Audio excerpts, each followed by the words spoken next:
Bismillahirrahmanirrahim. Assalamualaikum warahmatullahi wabarakatuh.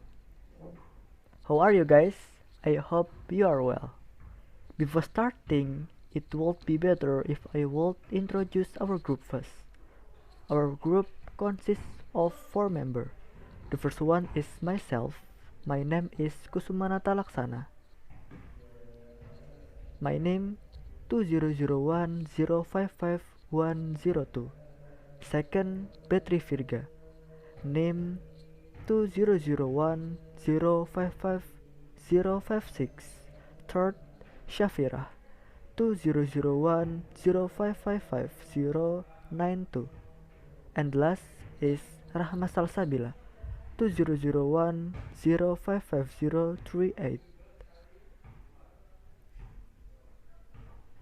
Here we will present the result of our discussion in the public speaking course. The first material will be delivered by our friend. To him is welcome. The first material is related to an introduction to public speaking. What is public speaking? Public speaking, speech communication or speaking, is a specialized form of communication which requires careful study. Public speaking is all about sharing information, ideas, or opinion on particular issue of interest and importance to your audience. Developing the speech. As the point out earlier, any good speech requires a careful preparation. The speaker must logically present his subject matter.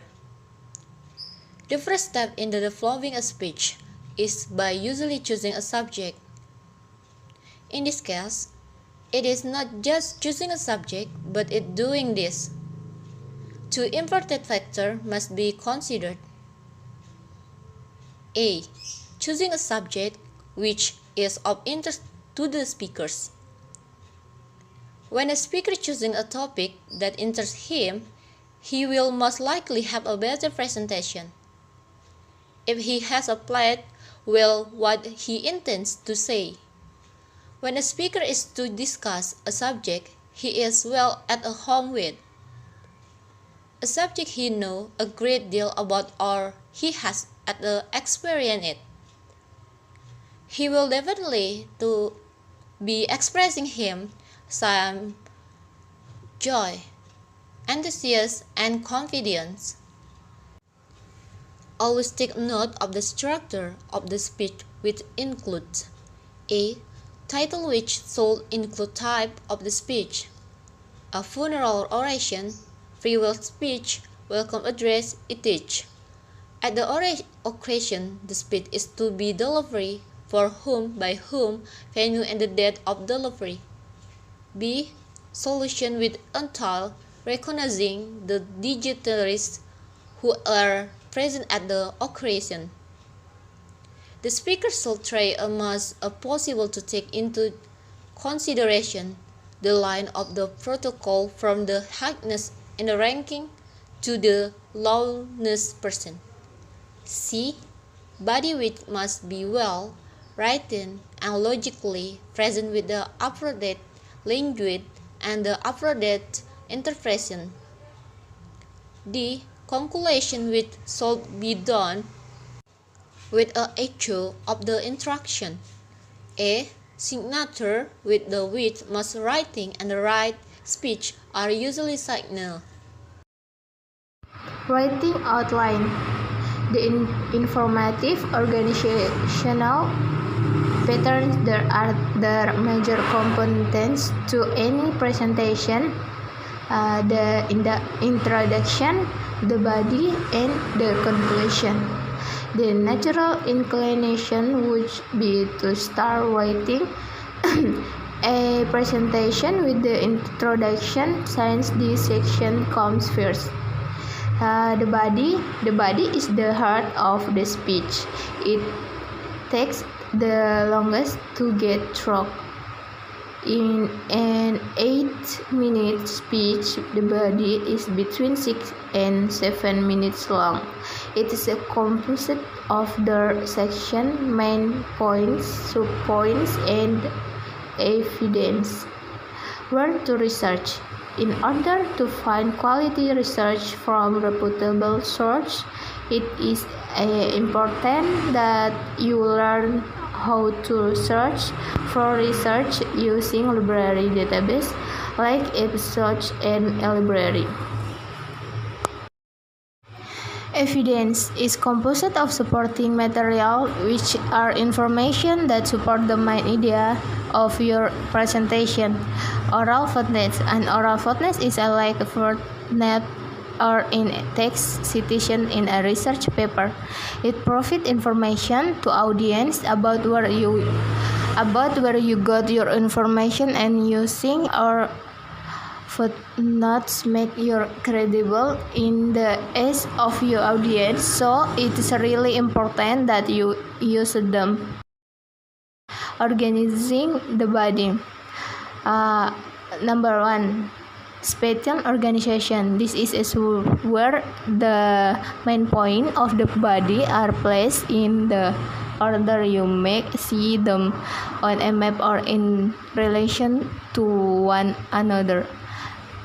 Second, topical organization. This is a most popular and flexible organization patterns for speaking, as it is organized around specific topic. You can choose any combination of main points and put them in any order. And the last, casual informative. This is basically a cause and effect presentation, except that you have to be careful not to turn into persuasive speech. The introduction. Once you have the body of your presentation laid out in a logical fashion, you should work on the introduction. The introduction should have 5 components. It should look like this. Number 1, gain attention. This is perhaps one of the most important parts of any presentation, because it is what the audience hears first, and it can see the tone for your presentation. Second, state topic. Tell the audience what your topic. Next, state purpose. Tell your audience what your purpose for speaking. State expectation.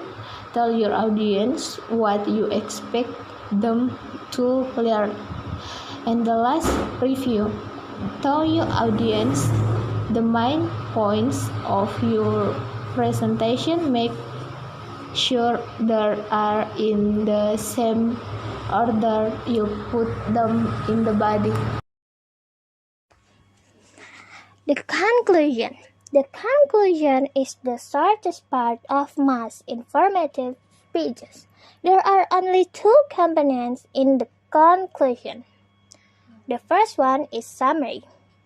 Review the main points of your presentation and make sure they are in the same order you put them in the body.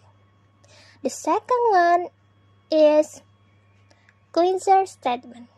This is the last statement of your presentation. It should be memorable and bring the entire presentation together. Look back at the different options for attention getters in the introduction. You may use any of the attention-getting option as the cleanser statement in your presentation. Transition. Transitions are how you move the audience from one idea to another one with you as you deliver the presentation. Visual aids. A visual aid is something that you use to accent your presentation. Almost anything can be used as a visual aid, such as chalkboard, whiteboard, poster, flip chart, flannel board, graph, Goodway, and many others. Preparing a speech to be delivered entails three things. The first one is gathering the materials needed for the speech, writing out the speech, and the last one is deliver the prepared speech. Above mentioned point can be followed in a situation where the speaker has been given a particular topic to prepare.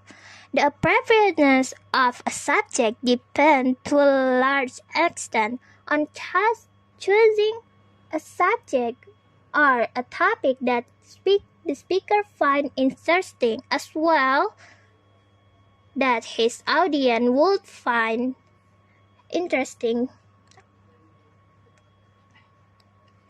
So, two things must be put into consideration in choosing an appropriate subject or topic for speech delivery. Is the one that will interest the speaker as well as the audience. Types of speech delivery. There are 4 types of speeches that most speakers utilize in delivering a speech. The first one is extemporaneous speeches. Extemporaneous speeches are speeches that are carefully prepared and practiced by speaker before the actual speaking time. This is the type of public speaking you should strive to use in fundamental of oral communication for your informative and persuasive speeches, as this is the most practical type of public speaking. The type you are most likely use in a real-life situation when you might be asked to give a formal presentation. The second one is impromptu speeches. Impromptu speeches are speeches that are delivered without notes or a plan and without any formal preparation. They are spontaneously delivered. This is one of the most nerve-wracking situations for most students to find themselves in, because there isn't a plan or a guidance to follow. They just have to get up and speak without any thinking time. The third one is manuscript speeches. Manuscript speeches are speeches that are delivered with a script of the exact words to be used. The last is memorized speeches. Memorized speeches are speeches that are committed to memory. The speaker completely memorizes the text of speech, and then delivers the speech from memory without reliance on notes or an outline. Vocal aspect of speech delivery. There are 6 aspects of a vocal delivery a speaker utilizes that influence an audience interpretation of the speaker message. The first one is pitch. Pitch is the highness or loudness of a speaker's voice. It is the natural upward and downward movement that happens when we speak. The melody, as we know the melody. The second one is rate. Rate is how fast or slow you speak when delivering your speech. The third one is pause. Pause are extended silence during a speech. In conversation, we naturally pause at the end of sentences and at the end of a thought. The fourth one is volume.